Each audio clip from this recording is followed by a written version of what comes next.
O dia hoje foi o Telegram, todo valente, aí fazendo manifestos contra, criando fake news em cima dessa lei de controle da informação e depois voltando atrás quando o Supremo, através do Alexandre de Moraes, deu prazo.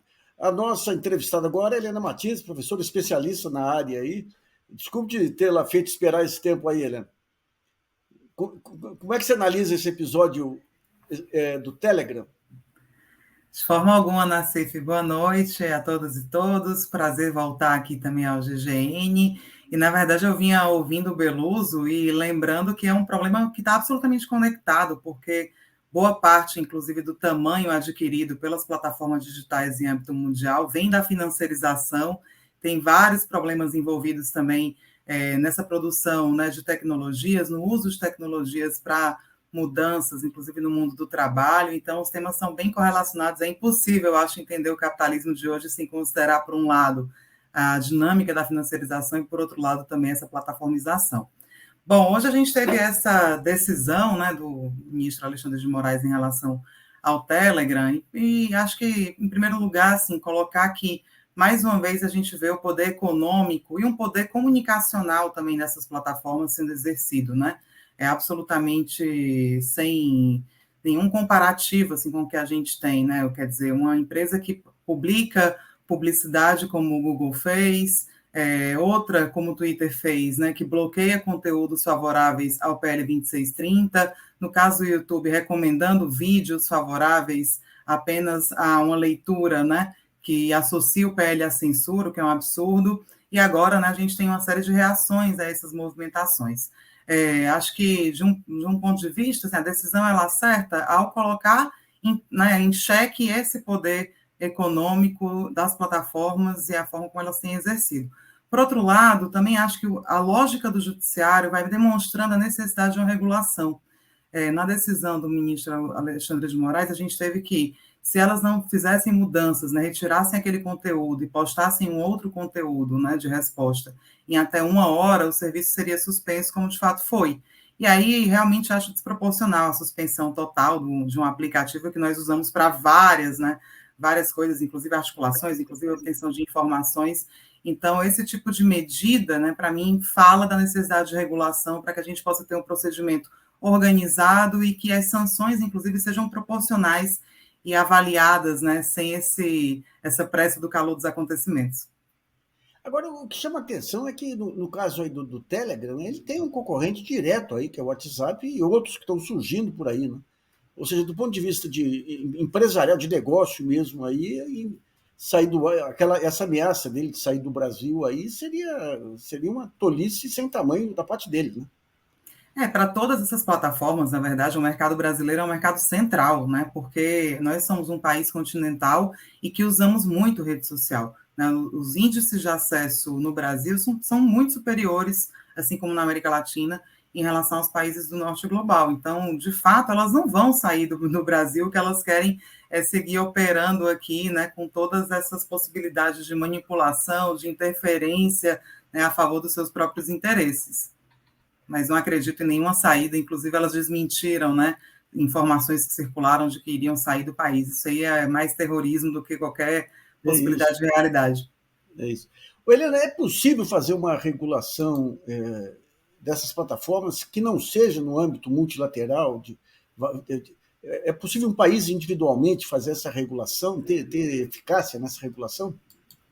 Olha, sem dúvida alguma, a gente tem desafios, né, em relação à operação transnacional dessas plataformas, e não à toa as legislações que vêm sendo debatidas no âmbito dos estados nacionais também estão olhando para o que está sendo feito, né, em outros países, para que a gente tenha uma ação coordenada e que, inclusive, consiga aproveitar, né, as mudanças que as plataformas já têm feito, por exemplo, para poder atender a lei da União Europeia. Mas eu também acho que a gente precisa falar em soberania nacional, e voltar a colocar esse debate, né? Não é porque elas são empresas transnacionais que elas não devem se adequar ao que um país decide democraticamente em relação a elas. Então, há desafios, né, nesse sentido, mas não há nenhum obstáculo técnico, né, por exemplo, para essa operação. E no caso da lei brasileira, ela está muito afinada com o que foi aprovado recentemente, já está começando, né, a entrar em vigor na União Europeia. Então, ela já tem feito várias adaptações, o problema é que elas tratam, né, os nossos países do sul global de uma maneira muito desigual. Então, ao passo que elas atendem medidas de transparência, né, em alguns países, inclusive também medidas de moderação de conteúdo que significam contratação de trabalhadores, né, para operarem nas plataformas, aqui elas não querem fazer isso, né, querem seguir operando com um trabalho extremamente precarizado, que é o que elas fazem, né, sem pagar muitos impostos e sem se preocupar, né, com a garantia de um ambiente democrático. Tá. Em relação à PL em si, o que você sugere de aprimoramento, agora que vai ter um tempo a mais para se pensar? Olha, eu acho que o projeto ele tem pontos muito acertados em relação, sobretudo, à transparência, né, dessas plataformas, transparência algorítmica, para a gente poder entender como é que se dá esse direcionamento de conteúdos, especialmente, né?